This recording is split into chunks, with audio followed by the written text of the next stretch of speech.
Okay, so there's this thing that's called a semi-join, and a lot of people may argue it's truly not a join, but what it's doing is it's using the exist clause in your query to just find those things from a specific table that match. So this is similar to an inner join, but it's only returning columns from table one. The other difference is with an inner join, you can get duplicates, and that's specifically why I put in those duplicate colors there on the favorite color, is that you can get duplicates. And in the case of ordering t-shirts, well, you might end up with one person getting two t-shirts because they had two colors. Not in this case. So what this does is it will only return each row from table one once, and it will only show those that have a match in table two.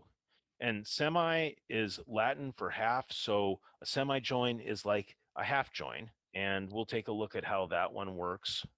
So here's the semi-join, and we're selecting everything from table one, and well, if we just run that, you can see that there's all the people, there's all 8 of them, but only where there's a value that exists in table two that matches the favorite color.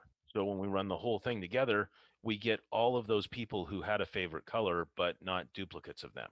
Now, you might look at this and say, well, couldn't I just change this to say, instead of where exists on this subquery, I could say where that favorite color foreign key is not null? You could, but the difference is this is actually going and confirming that it exists in that other table rather than someone who might have put a number in there that doesn't exist in that table. Also, just a reminder, you can download the join types poster at stevestedman.com.